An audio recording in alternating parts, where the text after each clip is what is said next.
Hey everyone, thanks for tuning in. Today we are talking about yellow cards and whether they can really shake things up in a football match. I'm Egor Gumin and I will be walking you through what we found out. Quick intro, I am the founder and full stack developer at xglab.pro. We are a bunch of football nerds who love digging into data. My colleague, Oleg Durygin, our machine learning engineer, will jump in a bit later. Let's start with the story. I remember one in Kazan. We went to Kazan in the Champions League, and in that match I had all my strikers injured. No Milito, no Eto'o. I was really in trouble, and Mario was the only one. Mario gets a yellow card in minute 42, 43. So when I go to the dressing room at halftime, I spent, I would say, 14 minutes. Of the 15, I was spending 14 minutes speaking only for Mario. Mario, I cannot change you. I cannot make a change. I don't have a striker on the bench. Don't touch anybody. Play only with the ball. When we lose the ball, no reaction. If somebody provocates you, no reaction. If the referee makes a mistake, no reaction. Mario, please. Minute 46. No way. Red card. No way.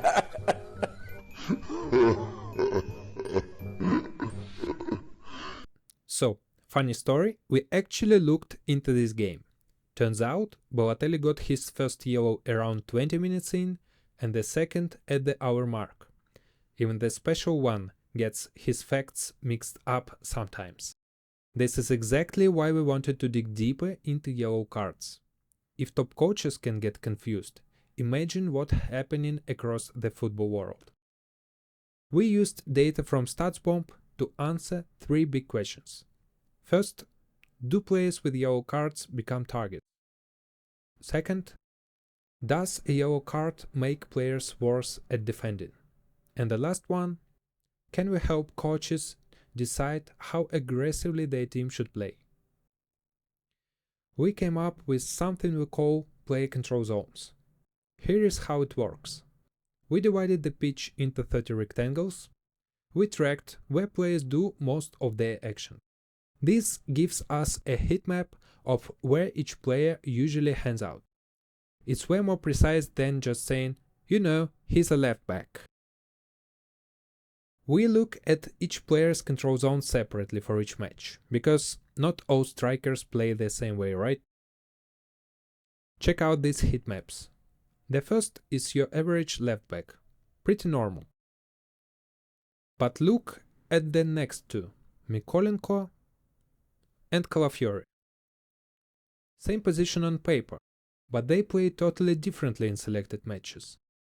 This is why we don't just use average position data. Now about when yellow cards happen. They are not spread evenly through the game. They pile up later in the match.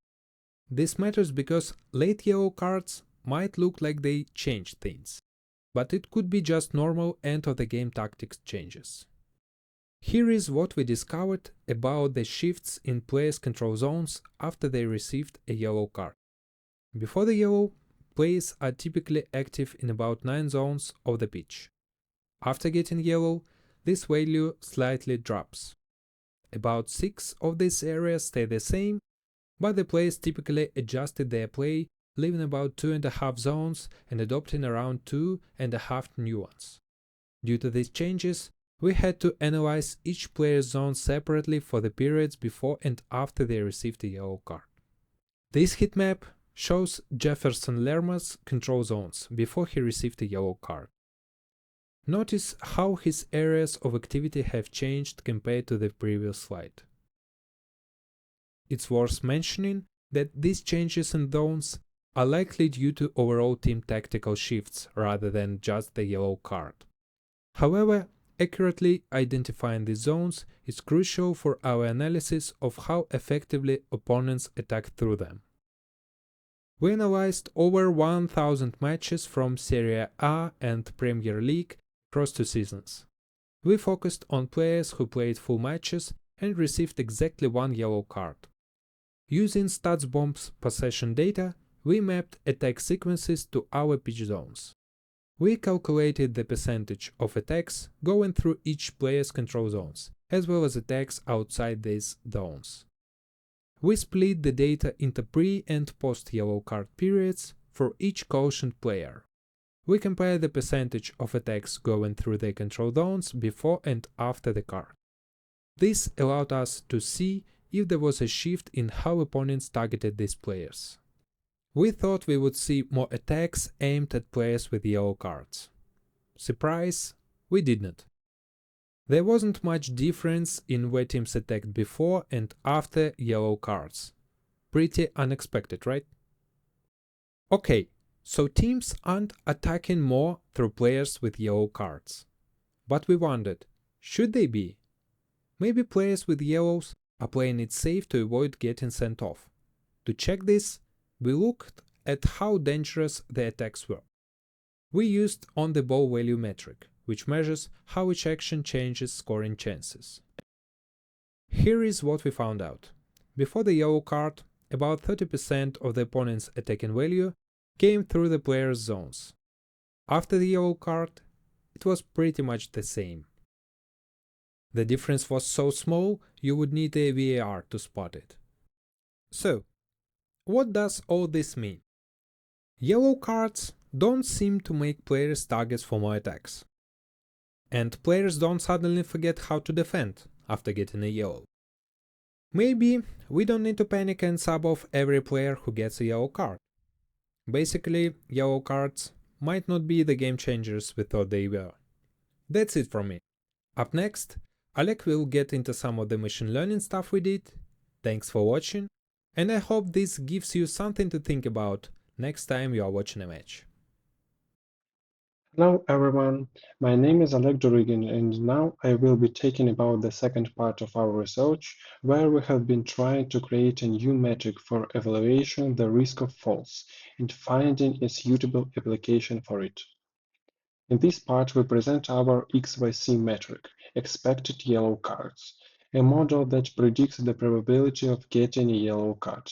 Based on the concept of expected goals, we have developed a metric that allows us to assess the threat of receiving a yellow card in real time. According to our vision, this model can help coaches understand when their teams need to be more careful on the field and when they can increase the aggressive of the game.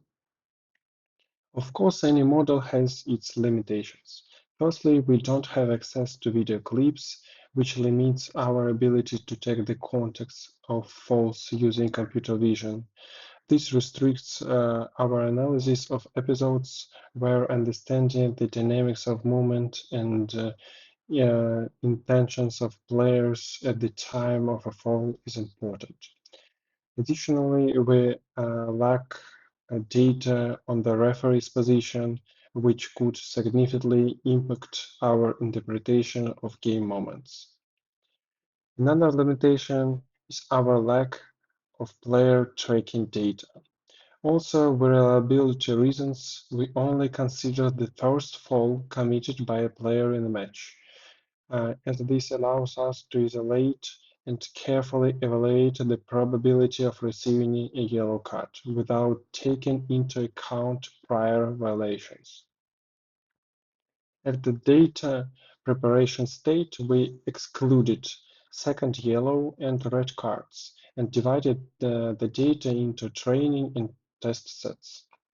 Then we used machine learning techniques such as gradient boosting, logistic regression, and neural networks to test a range of classification models on the tabular data.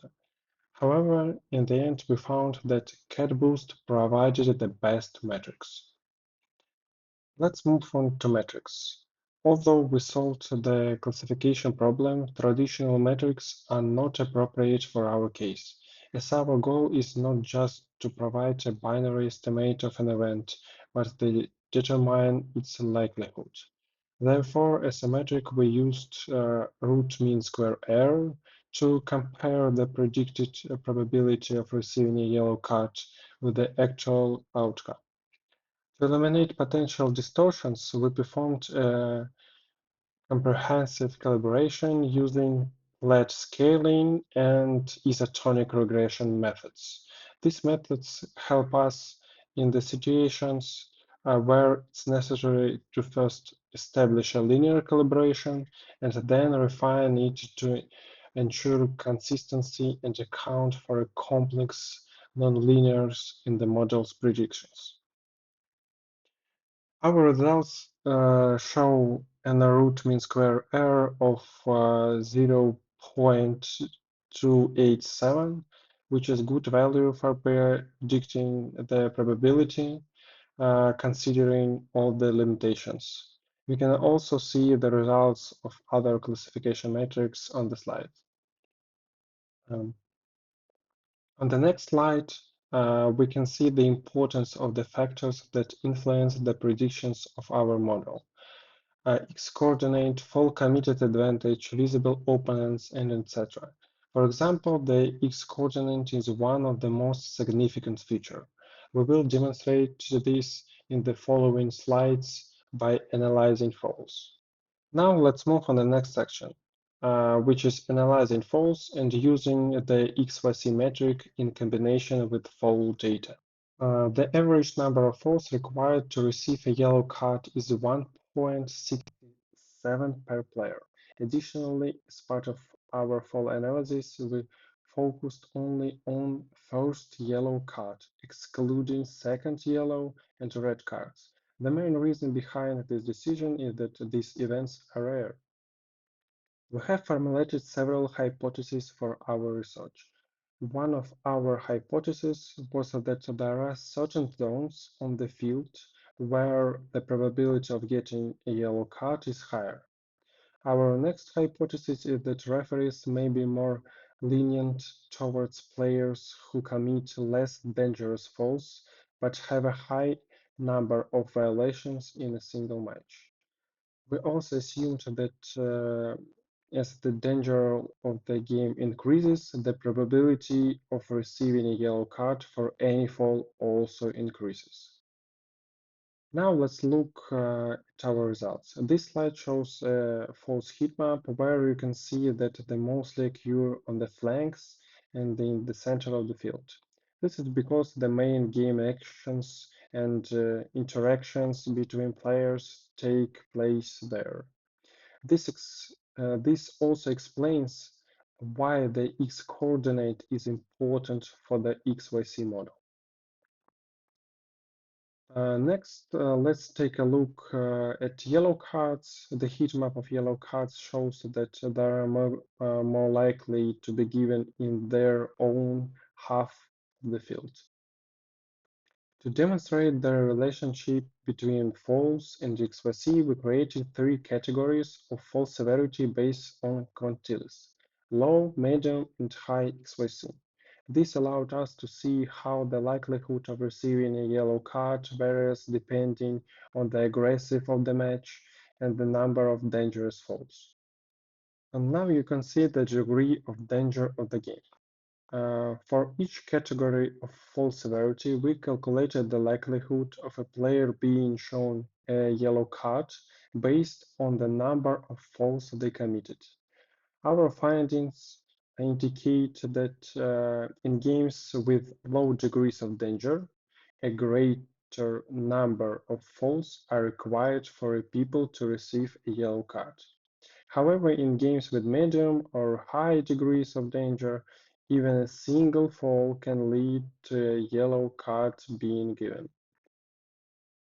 Next, we investigated the relationship between number of falls committed and XYZ. We found that as the number of falls increased, the average XYZ value for each set decreased. This suggests that if a player commits a large number of minor or unimportant falls, they are less likely to receive a yellow card from the referee. In summary, our findings indicate that in lower aggressive games, more falls are required to receive a yellow card, while in higher aggressive games, even minor violations can result in a yellow card. Additionally, we have confirmed that referees tend to be more lenient towards players who commit a large number of non-aggressive falls. And in conclusion, uh, as a result of our research, we have found that a yellow card has no significant impact on a player performance. We hope that our results will help coaches avoid rushing to replace players after they receive a yellow card and be sure that their player can continue to perform his functions. We will also discuss how our results can be applied in practice and directions for further research. Um, One of the promising areas, in our opinion, is the integration of our XYC model into the VAR system. We see the potential for creating an automated tool that will help referees make more informed decisions, especially in controversial situations. Thank you for your attention. If you have any questions or would like to discuss the details of research, don't hesitate to contact us. We're always open for dialogue, ready to discuss ideas for further research and cooperation. Bye.